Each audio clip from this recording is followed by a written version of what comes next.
Les Touaregs sont nés dans un milieu immense, dans un milieu libre, généralement.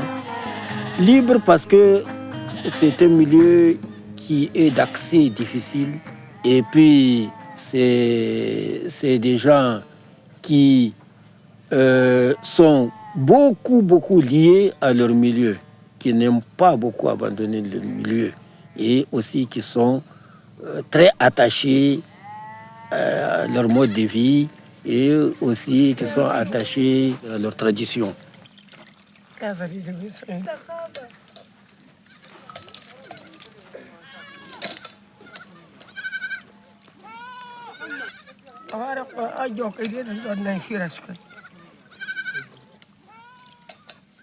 Pour eux, l'essentiel, c'est d'être dans un milieu où on peut jouir de sa pleine liberté. C'est très important.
Allah su tile da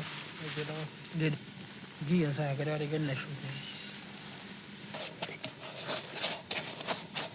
san da shi da halama da tafadi da ta tin da wato la su garratin ce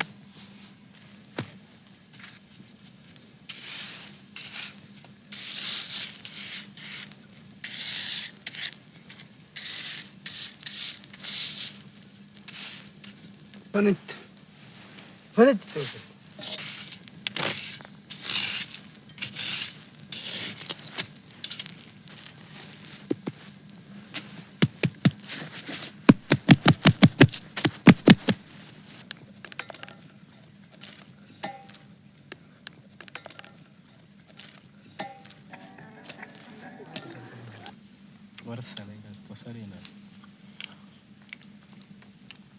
ولا زورنا البس ورتك لا زورنا البس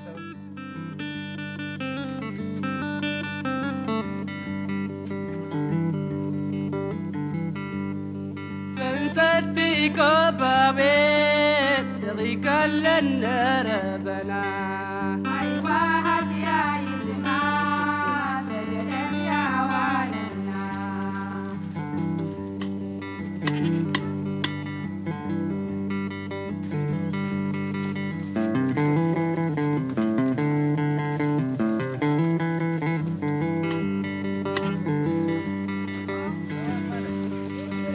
سحر درس قال وانت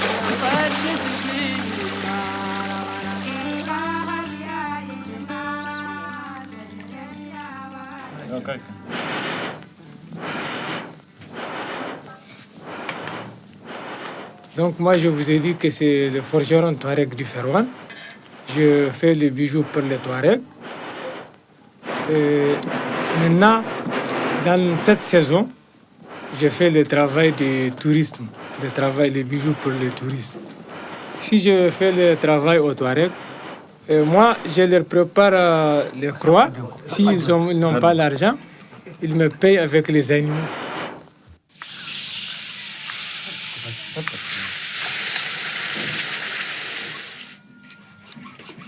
Tu sais, le forgeron n'a jamais été esclave. Le forgeron, c'est pour tout. Parce que lui, sa vie, c'est dans les gens, dans les Touaregs, dans les Blancs, tout. Il gagne sa vie comme ça. Donc, le forgeron n'a jamais été un esclave.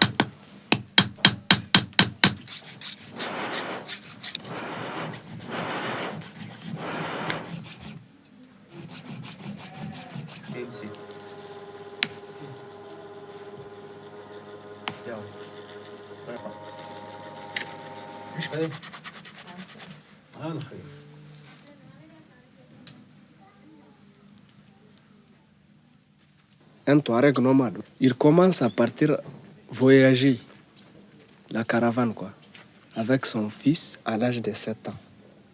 7 enfants. Déjà à l'âge scolaire, au lieu de faire l'école, il va étudier le chemin.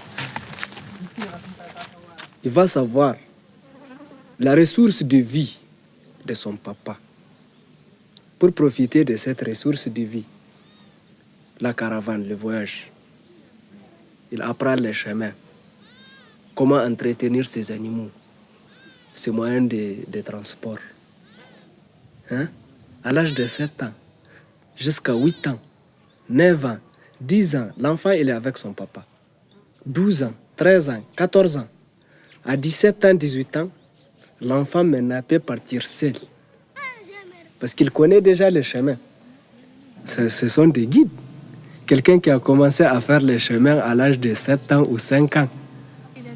Donc jusqu'à avoir un certain âge, 40 ans, 50 ans.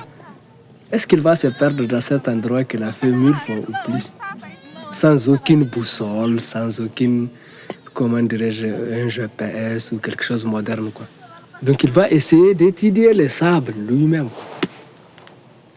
Les points d'eau, quand il y a les vents, comment il faut faire, voilà. Et il leur apprend à faire le courage.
La communauté Touareg est une communauté qui a toujours refusé l'école. Elle a fui l'école, elle a toujours refusé d'envoyer ses enfants à l'école. Et les gens préfèrent garder leurs enfants et les entraîner aux activités qu'ils ont l'habitude de faire, de façon à ce qu'ils grandissent en pratiquant ces activités-là. Donc là, ils vont continuer à pratiquer ces activités-là.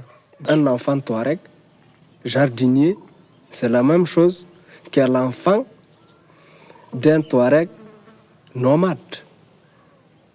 Il commence à partir avec son fils au jardin à l'âge de 6 ans, 5 ans.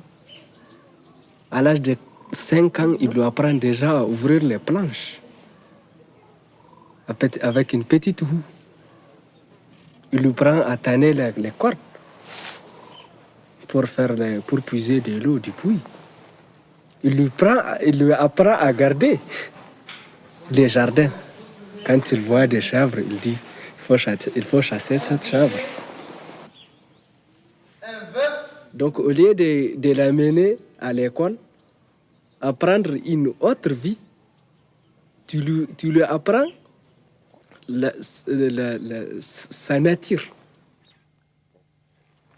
Peut-être que je ne dirais pas qu'ils ont raison. Quelqu'un qui refuse d'envoyer son enfant à l'école, moi en tant qu'enseignant, je dirais qu'il n'a jamais raison. Parce que l'enfant, c'est quand même son droit d'aller à l'école. C'est son droit le plus absolu d'être éduqué. Son parent qui refuse de l'envoyer à l'école, il assume une lourde responsabilité.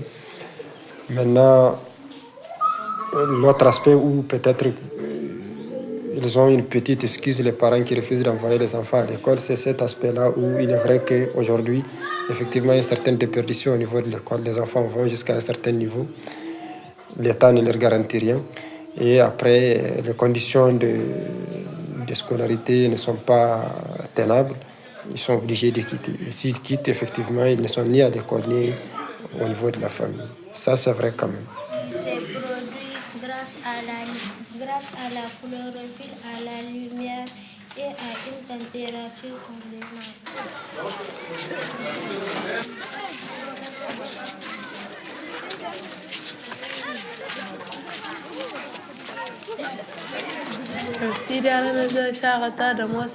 Pour l'avenir du village et surtout l'avenir de ses enfants, elle envoie ses enfants à l'école. Elle veut que ses enfants embrassent une carrière, ses enfants restent ici travailler dans leur milieu. L'école, c'est bien pour nous maintenant. On dit vraiment que l'école, c'est bien parce que si tu as appris à parler français, c'est déjà un avantage. Et quand tu as une lettre quelque part, tu peux lire ta lettre. Mais si tu ne connais pas lire, il faut que tu cherches quelqu'un pour te lire. Il y a un secret, donc ton secret est déjà dehors. Mais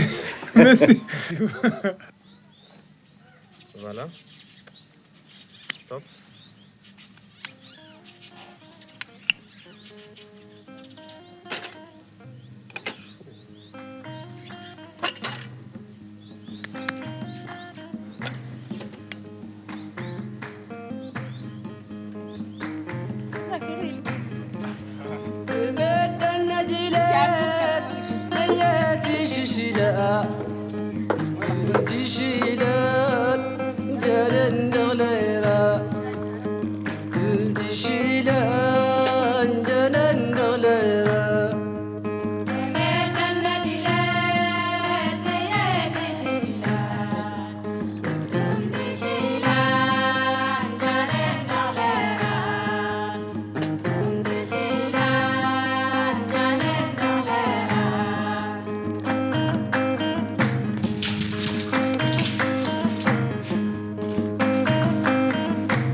Ce que je veux dire de la femme dans la société touareg, la seule chose que je veux te dire que la femme chez le touareg, c'est une reine. C'est une reine, la femme. C'est très difficile d'avoir une femme. Et il faut beaucoup travailler pour entretenir cette femme.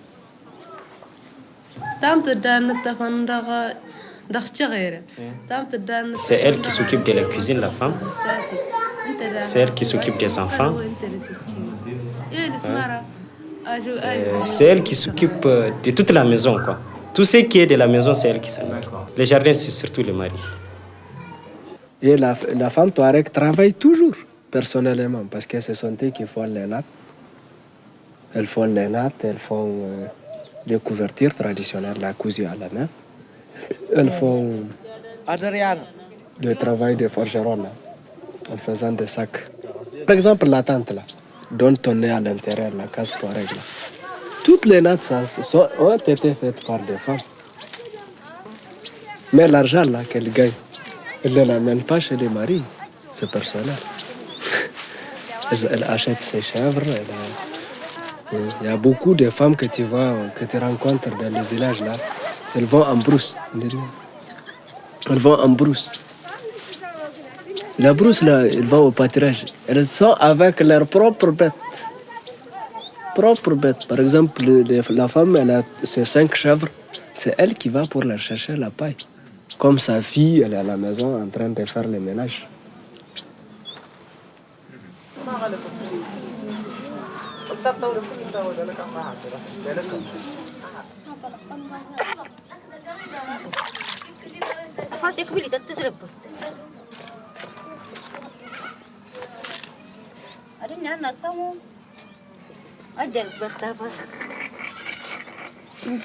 Oh là là là là là là là là là là là là.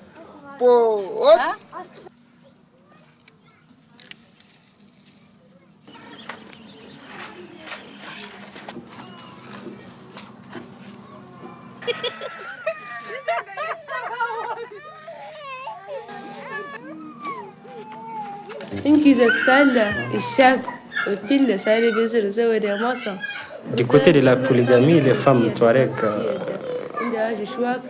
préfèrent rester elles seules dans la maison. Ne pas avoir d'autres femmes. Pour elles, c'est pas bien, c'est très mauvais d'avoir des femmes avec le petit peu que tu gagnes, même si tu es un fonctionnaire. Avec la scolarisation des enfants, les médicaments pour les enfants. Au lieu de se marier à des femmes, vaut mieux essayer de faire un autre projet. Une seule femme suffit pour vivre, pour elle. Toute la poésie touareg s'intéresse à la femme. Pourquoi ça là? C'est pour ôter la violence contre la femme. Il faut respecter la femme c'est une reine, donc... C'est un arbre de famille. Chère Fatima, je voulais simplement te dire que je t'aime. Je t'aime du fond de mon cœur. Je t'aime comme j'aime l'eau qui est la vie. J'ai parlé avec les étoiles qui m'ont dit que tu seras une charmante compagne et que tu m'aimes comme je t'aime. Pour toi, Mohamed.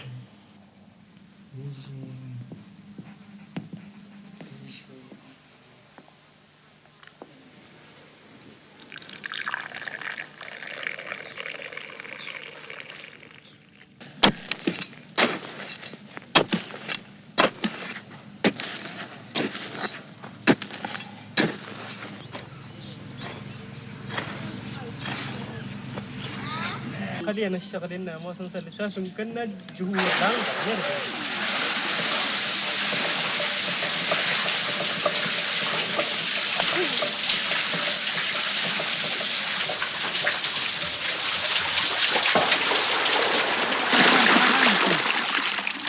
Ferwan, donc c'est un oasis. On a des jardins et ces jardins-là, ils sont placé tout au long d'un cori qui prend sa source dans le massif du Tamgak et qui longe toute la partie est du village, donc qui va se jeter au nord d'Arlit. La principale difficulté réside dans l'insuffisance de l'eau.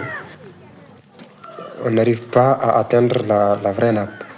Il y a un socle, c'est vraiment des réservoirs qu'on a, ce n'est pas la vraie nappe qu'on atteint. Et dès qu'il y a une année de sécheresse, c'est des gros problèmes. Soit il y a des jardins qui sont complètement abandonnés, soit les espaces cultivés sont très réduits.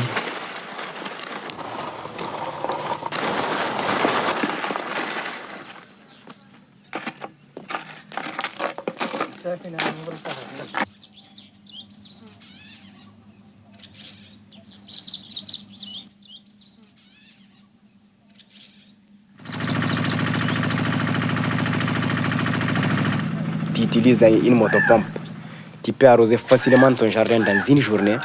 Or que si c'est une bête qui peut prendre 1-2 semaines en train d'arroser, tu vois. Alors là, c'est pourquoi ils ont choisi vraiment, la plupart des jardiniers ont tous des motopompes. Et à ceux qui ont des motopompes, en même temps, leur bête à côté. Quand la motopompe tombe en panne, ils utilisent la bête.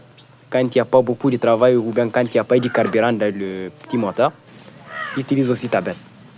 Mais les inconvénients, je pense que c'est entre autres l'impact de ces motopompes-là à terme sur la nappe phréatique. Et si un village n'a pas d'eau à boire, le village va cesser d'exister. Ça veut dire que si on continue à cette allure-là, je pense qu'il faut craindre un jour que la population du Ferroin n'ait plus l'eau suffisante pour sa consommation.